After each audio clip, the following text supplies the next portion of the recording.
আসসালামু আলাইকুম বন্ধুরা, মেডিসিন ডিসকাশন বিডি ইউটিউব চ্যানেলের পক্ষ থেকে সবাইকে জানাই আন্তরিক শুভেচ্ছা ও অভিনন্দন। আজ আপনাদের মাঝে আরও একটি খুবই গুরুত্বপূর্ণ মেডিসিন নিয়ে হাজির হয়েছে। তো বন্ধুরা, আজ যে ওষুধটি নিয়ে আপনাদের মাঝে আলোচনা করব, আপনারা স্ক্রিনে দেখতে পারছেন। ওষুধটির নাম হচ্ছে নিউকাস-বি। এটি একটি ট্যাবলেট জাতীয় ওষুধ, আর এই ওষুধটির উপাদানের মধ্যে রয়েছে B1, B6, B12। আর এই ওষুধটি উৎপন্ন করেছে বাংলাদেশের সুনামধন্য ওষুধ কোম্পানি রেডিয়েন্ট ফার্মাসিউটিক্যালস লিমিটেড কোম্পানিটি। এখন আসুন যে এই নিউকাস-বি এই ট্যাবলেটটির কার্যকারিতা কী, অর্থাৎ কোন কোন রোগের ক্ষেত্রে ওষুধটিকে ব্যবহার করা হয় সেটি আপনাদেরকে বলে। তো ওষুধটির কার্যকারিতা বলতে গেলে বিশেষ করে ভিটামিন B1, B6 ও B12 অভাবজনিত রোগসমূহে দূর করতে ওষুধটিকে ব্যবহার করা হয়ে থাকে।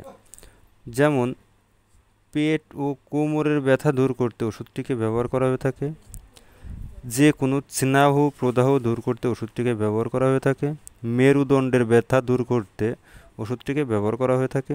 পাশাপাশি পাশাপাশি সায়াটিকা, লাম্বাগো ও নিউরালজিয়া ইত্যাদি রোগসমূহ দূর করতেও কিন্তু ওষুধটি খুবই কার্যকারী ওষুধ হিসেবে কাজ করে থাকে।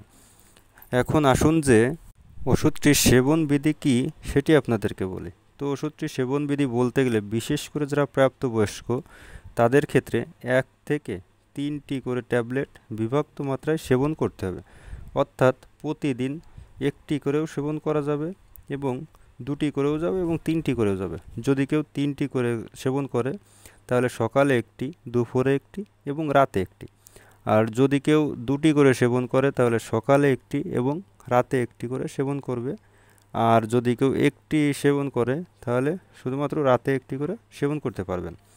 আর ওষুধটির পার্শ্ব প্রতিক্রিয়ার কথা যদি বলতে যাই তাহলে দেখা যায় এই নিউকাস-বি এই ট্যাবলেটটি মানব শরীরের জন্য খুবই সুসহনশীল একটি ওষুধ। তবে কিছু কিছু ক্ষেত্রে অ্যালার্জিক প্রতিক্রিয়া দেখা দিতে পারে। আর ওষুধটি গর্ভবতী ও স্তন্যদানকালী মায়েদের ক্ষেত্রে যদি ওষুধটি সেবন করার খুবই প্রয়োজন পড়ে যায়, সেক্ষেত্রে একজন বিশেষজ্ঞ চিকিৎসকের পরামর্শ নিয়েই কিন্তু ওষুধটিকে সেবন করতে হবে। আর নিউকাস-বি এই ট্যাবলেটটি বাংলাদেশের যে কোনো ফার্মেসিতে বা ওষুধের দোকানে পেয়ে যাবেন। আর ওষুধটির দামের কথা যদি বলতে যাই তাহলে দেখা যায় প্রতি পিস ট্যাবলেটের দাম বা মূল্য মাত্র 12 টাকা করে। তো বন্ধুরা, আমার এই ভিডিওটি যদি আপনাদের এতটুকু ভালো লেগে থাকে বা এতটুকু উপকারে এসে থাকে তাহলে আমার এই ভিডিওতে একটি লাইক করে যাবেন, এবং পাশাপাশি আমার এই চ্যানেলটিকে সাবস্ক্রাইব করে যাবেন। আর যারা ফেসবুক পেজ থেকে দেখছেন তারা অবশ্যই আমার এই ফেসবুক পেজটা ফলো করে যাবেন। ধন্যবাদ সবাইকে।